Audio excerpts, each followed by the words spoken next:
네, 오늘은 구속사 14강 노아를 보도록 하겠습니다. 이제 아담으로부터 이제 10대이죠. 10대 자손인 노아를 보도록 하겠습니다. 이 노아라는 이름은 히브리어 누아흐라는 단어에서 유래했습니다. 이 단어는 머물다, 한숨을 돌리다, 안식하다라는 뜻으로 사용되었는데, 이제 이러한 어원에 근거하여서 이 노아의 뜻은 안식, 휴식, 위로라는 뜻입니다. 이 죄악이 충만했던 그 시대를 살아가는 경건한 성도들은 하나님의 위로를 간절히 소망하였을 것입니다. 제가 얼마 전에 뉴스를 들었는데 50대 남자가 핸드폰 어플을 통해서 초등학생 여자아이를 속여서 서로 연인이 되었다는 그런 뉴스를 접하게 되었습니다. 너무 끔찍하죠? 괜찮으신가요? 지금도 이제 하루하루 들려오는 매우 그런 끔찍하고 황당한 사건 소식을 들으면 정말 이 나라가 얼마나 큰 벌을 받으려고 이러는지 매우 두렵기도 하고 또 나부터 회개하고 기도해야겠다라는 생각을 가지게 됩니다. 그리고 이제 마라나타 주여 어서 오시옵소서 이제 그러한 기도를 하게 되는데, 당시 성도들도 주변에서 일어나는 끔찍한 죄악들을 보며 이 노아가 태어날 때 하나님께서 약속한 구원자 메시아 이 여자의 후손이 태어나기를 간절히 바랬던 것입니다. 왜냐하면 성도에게 진정한 위로는 바로 하나님이신 줄로 믿습니다. 이 베드로후서 2장 5절은 노아와 7 식구 외에는 경건한 자가 없었음을 말하고 있습니다. 실제로 홍수 심판이 임하기 전까지 노아가 선포한 그 경고의 말씀을 듣고 깨닫는 자가 한 사람도 없었습니다. 베드로후서 2장 5절을 같이 읽어보겠습니다. 시작. 옛 세상을 용서하지 아니하고 오직 의를 전파하는 노아와 그 7 식구를 보존하시고 경건하지 아니한 자들의 세상에 홍수를 내리셨으며. 그러나 창세기 6장 8절을 보면 노아는 하나님의 은혜를 입었다라고 기록을 하고 있습니다. 이 노아와 같이 경건한 삶을 통해서 하나님의 은혜를 충만하게 받으시는 우리 사랑하는 성도님들이 되시길 바랍니다. 이 노아에 대해서 이제 살펴볼 텐데, 첫 번째는 라멕은 182세의 아들을 낳았습니다. 이 창세기 5장 28절에 라멕은 182세의 아들을 낳았고, 지금까지 우리가 족보를 살펴볼 때 그 족보를 이제 기록할 때 이름을 넣어서 누구누구를 낳았다라고 계속 쓰였죠. 누가 누구를 낳고 누가 누구를 낳고. 그런데 라멕의 경우에는 이름 대신에 아들을 낳고라고 쓰여 있습니다.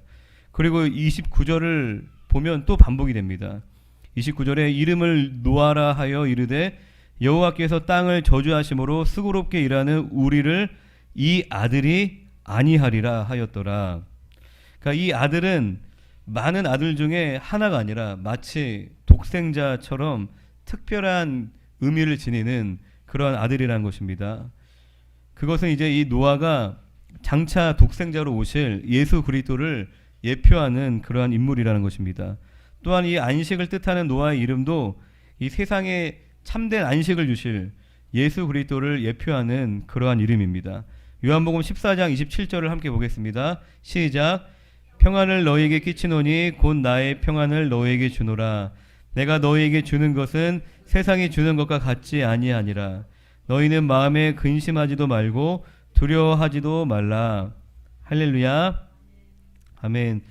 마지막 재림의 날에도 주님께서 세상을 불로 심판하시지만 그 가운데 택한 성도들을 참된 평안, 참된 안식의 세계, 곧 천국으로 인도하실 줄로 믿습니다. 그리고 두 번째로 노아는 아담과 셋을 만나지 못했습니다. 노아는 950세를 살았고 아브라함과도 58년을 함께 살았습니다.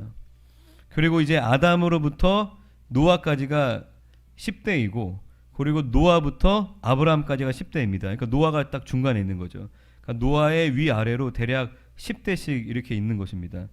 그 중에 노아는 1대인 아담과 2대인 셋, 그리고 7대인 에녹은 이제 중간에 승천을 했어요. 그래서 이 세 사람을 빼고 나머지 17명의 족장과 동시대를 살았습니다. 그 족장들을 실제로 보았다는 것이죠. 그러니까 아담과 셋이 죽은 이후에 태어났는데, 그리고 노아가 태어나기 전에 이제 에녹이 승천을 한 겁니다. 이 신앙의 계승은 아담으로부터 시작이 되었습니다. 이 아담이 전해주는 타락 이전의 에덴의 생생한 이야기, 그리고 이 뱀의 유혹과 아담의 범죄, 그리고 하나님의 징계와 이 구원의 약속을 들으며 후대들은 여호와 하나님을 향한 신앙심을 가지게 되었습니다. 그런데 이 노아는 아담을 직접 보지는 못했지만 이 아담과 노아 사이에 이 6명의 족장들이 이 아담의 신앙을 노아에게 연결해주는 역할을 하였습니다.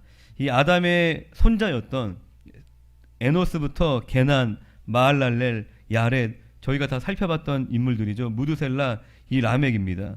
이 6명의 족장들은 그들의 생애의 전반부는 이제 아담을 통해서 신앙을 직접 전수를 받았고, 또 생애 후반부에는 아담에게 전수받은 신앙을 노아에게 직접 전수하는 그런 삶을 살아간 것입니다. 그러니까 이 하나님의 구속사가 끊어지지 않게 하는 중요한 다리의 역할을 이들이 한 것입니다. 이 이스라엘 백성이 출애굽을 하고 광야에서 40년간 혹독한 훈련을 받죠. 그리고 가나안 땅에 입성하여서 땅을 정복을 합니다. 그런데 그들이 가나안 땅에서 한 가지 큰 실수를 범합니다. 그것은 뭐냐면 바로 후손들에게 신앙을 전수하지 못한 것입니다. 그래서 후손들은 이 가나안 거민들의 매우 음란하고 추잡한 이런 우상 문화에 빠지게 되었고, 어두운 사사기가 이제 시작이 된 것입니다. 사사기 2장 10절을 같이 한번 읽어보겠습니다. 시작. 그 세대의 사람도 다 그 조상들에게로 돌아갔고 그 후에 일어난 다른 세대는 여호와를 알지 못하며 여호와께서 이스라엘을 위하여 행하신 일도 알지 못하였더라. 아멘. 다음 세대가 아니라 다른 세대가 되었다라고 표현을 하고 있습니다. 내가 꼭 노아처럼 될 필요는 없습니다. 내가 꼭 아브라함이 되지 않아도 괜찮습니다. 이 아담과 노아를 연결시켜 주었던 이 6명의 족장들은 이름도 생소하죠. 이름도 생소하지만 후대에게 신앙을 전해주는 너무나 중요한 역할을 이들이 감당하였습니다. 우리가 이름도 없이 빛도 없이 살아가더라도 묵묵히 복음을 전파하고 또 다음 세대가 다른 세대가 되지 않도록 후대에게 믿음의 유산을 물려주시는 우리 사랑하는 성도님들이 되시기를 주님의 이름으로 부탁드립니다. 그럴 때 이 하나님의 구속사에 반드시 우리 성도님들의 이름이 기록되는 영광을 누리게 될 줄로 믿습니다. 그리고 세 번째는 이 노아가 살던 홍수 전 세상은 완전히 타락한 그런 시대였습니다. 창세기 6장 2절과 3절을 같이 한번 읽어보겠습니다. 시작.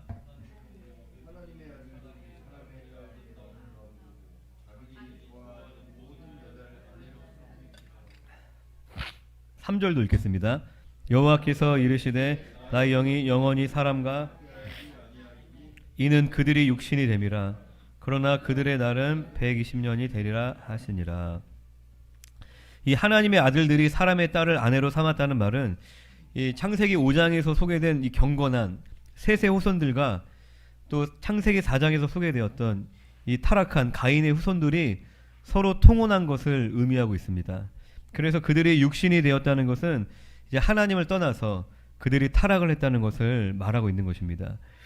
그 이후에 세상은 빠른 속도로 타락을 하였습니다. 온갖 죄악이 세상에 가득하게 되었습니다. 5절을 보면 창세기 6장 5절에 그의 마음으로 생각하는 모든 계획이 항상 악할 뿐이라고 말씀을 하고 있습니다. 하나님의 형상대로 지음받은 인간이 하나님의 통치를 완전히 거부하며 하나님께 간섭받기 싫어하는 그러한 상태가 되었다는 것입니다. 인간의 죄의 뿌리는 바로 내가 하나님처럼 되려는 교만입니다. 아무리 선량하고 양심적으로 보이는 사람이라 할지라도 그 사람에게 누가 막 이래라 저래라 하면은 다 싫어합니다. 어떤 사람이든 뭐 자기가 일터에서 일을 묵묵하게 성실히 하는 사람도 누가 이래라 저래라 하고 남 밑에서 일하라고 하면 다 싫어합니다. 왜냐하면 인간의 마음속에는 그런 거역의 성품이 있기 때문입니다. 자녀는 부모에게, 학생은 선생님에게, 백성은 지도자에게 거역하고 그 권위를 부정하고 권위에서 벗어나려고 하는 것이 이 시대의 풍조입니다. 결국 그러한 태도는 하나님과의 관계로 연결이 되는 것입니다. 내가 느끼기에 하나님이 잘해주시면 하나님을 좋아하고 내가 원하는 대로 해주시지 않고 내 뜻과 다른 것을 나에게 요구하시면 하나님을 향한 불평불만에 우리가 이스라엘 백성이 광야에서 했던 것처럼 그렇게 불평불만에 사로잡히게 되는 것입니다. 그리고 창세기 6장 11절에는 그때 온 땅이 하나님 앞에 부패하여 포악함이 땅에 가득한지라 라고 기록되었습니다. 이 포악함이라는 것은 살인, 강도, 강간, 폭력 이러한 것들이 가득했다는 것입니다. 그래서 하나님은 13절에 창세기 6장 13절에 그 끝날이 내 앞에 이르렀으니 라고 하시면서 그 시대가 하나님의 심판하실 수밖에 없는 그런 최악의 시대임을 하나님께서 선언하고 계십니다. 이러한 타락한 시대 속에서 노아는 하나님의 은혜를 입었습니다. 또 창세기 6장 9절에서는 노아는 의인이요 당대의 완전한 자라 그는 하나님과 동행하였다라고 또 말씀을 하고 계십니다. 우리가 사는 이 시대도 노아의 시대와 같습니다. 죄가 가득하고 가득한 걸 넘어서 막 넘쳐나는 그런 시대인 것 같습니다. 노아처럼 하나님의 은혜를 입으시는 성도님들이 되시기를 주님의 이름으로 부탁드립니다. 베드로전서 1장 13절에 그러므로 너희 마음의 허리를 동이고 근신하여 예수 그리스도께서 나타나실 때에 너희에게 가져다 주실 은혜를 온전히 바랄지어다. 할렐루야. 아멘.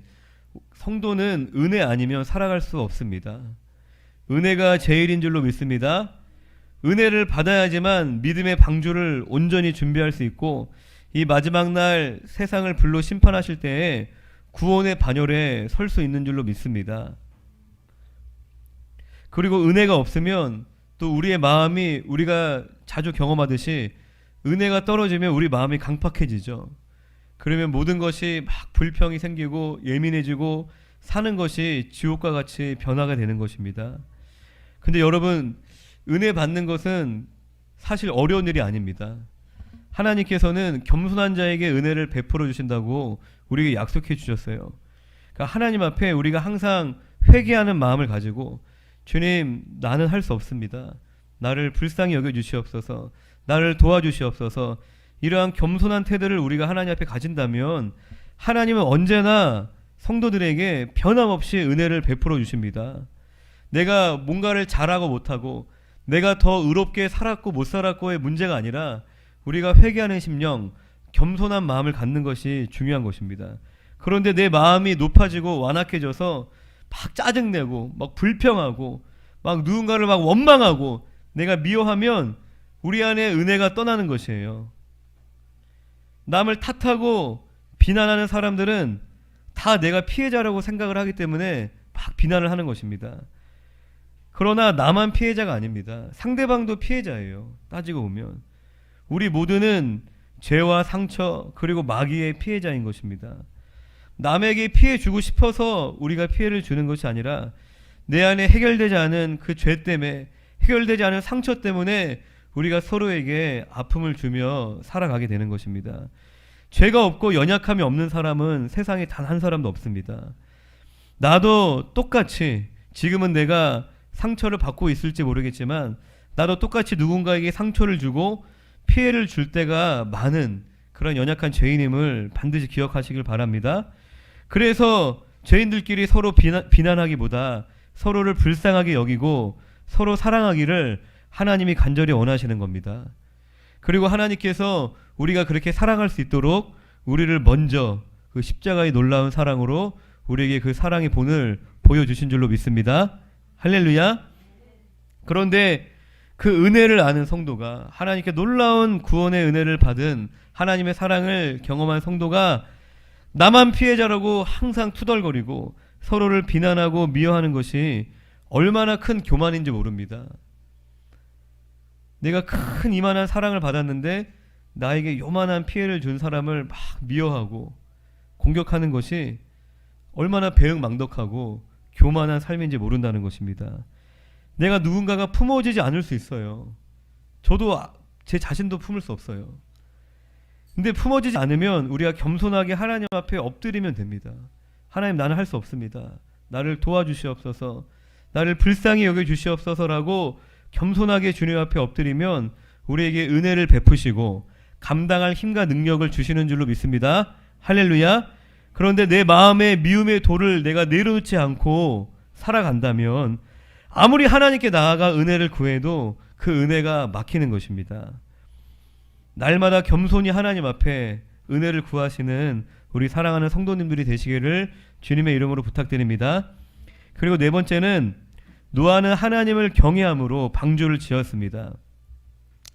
창세기 6장 14절 16절을 보면 하나님은 노아에게 타락한 시대를 이제 벌하실 것을 13절에 보면 경고를 하시고 이제 14절 16절에 방주를 지으라고 명령을 하십니다. 그리고 말씀을 보면 하나님께서 방주를 짓는 방법을 자세히 알려주세요.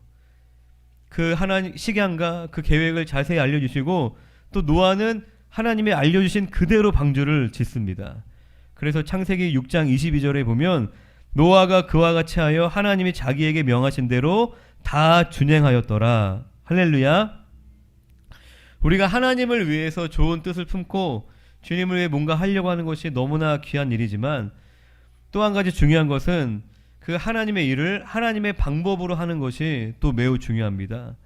어떤 일의 결과만 중요한 게 아니라 그 과정도 중요하다는 것입니다. 이게 좋은 뜻에 하는 것이니까 하나님의 일이니까 하나님이 이해해 주실 거야 라고 생각하고 내가 정직하지 않은 방법으로 불법적인 방법으로 무언가를 우리가 할 수도 있습니다. 그러나 어쩌면 그 결과보다 과정이 훨씬 더 중요합니다. 왜냐하면 결과는 우리 손에 달려있지 않아요. 결과는 하나님의 손에 달려있지만 그 과정은 우리가 해야 하는 일이기 때문입니다. 그래서 결과는 우리가 생각할 필요 없어요. 그냥 그 과정을 성령의 인도하심 따라 하나님의 말씀 따라서 우리가 살아가는 것이 매우 중요하다는 것입니다. 제 자신을 돌이켜 봤을 때도 하나님보다 막 앞서갈 때도 너무나 많았고 잘못된 방법인 줄 알면서 또 그렇게 행했던 적도 많이 있었습니다. 뭐 정해진 규칙을 어기거나 권위자의 지도를 따르지 않은 적도 있고 또 하나님께 기도하지 않고 하나님께 묻지 않고 내 경험으로 내 생각으로 행할 때도 참 많이 있었습니다. 그런데 너무나 감사한 거는 그럴 때마다 오히려 더 안 좋은 결과가 찾아오더라고요. 그리고 그 부분을 회개하고 내가 그러한 태도를 고쳐야지만 내 삶이 그 다음 단계로 더 높은 단계로 넘어가게 하시는 줄로 믿습니다. 하나님은 작은 일에 충실한 자에게 보이지 않는 다른 사람들이 볼 수 없는 무심코 우리가 습관적으로 반복되게 행하는 내가 뭔가 크고 놀라운 거를 막 해야지만 내 삶이 어떻게 되는 게 아닙니다. 아주 작은 일에 우리가 작은 태도, 언어 습관, 사람들을 대하는 우리의 삶의 모습, 내가 맡겨진 일을 감당하는 나의 어떤 그런 모습들, 그런 작은 일에 우리가 충실할 때에 주님께서 우리에게 큰 일을 맡기시는 줄로 믿습니다. 노아가 하나님이 지시하신 이 말씀을 빈틈없이 이렇게 준행할 수 있었던 이유는 히브리서 11장 7절을 같이 한번 읽어보겠습니다. 시작. 믿음으로 노아는 아직 경고함을 받아 경외함으로 방주를 준비하여 그 집을 구원하였으니 이로 말미암아 세상을 정죄하고 믿음을 따르는 의의 상속자가 되었느니라. 아멘. 노아가 하나님의 말씀에 이렇게 온전히 순종할 수 있었던 이유는 하나님을 경외하였기 때문이라고 말씀하십니다. 할렐루야. 하나님을 경외하는 마음, 이 경외심은 하나님의 말씀을 두렵고 떨리는 마음으로 끝까지 지키려고 하는 그 마음이 바로 하나님을 경외하는 마음입니다.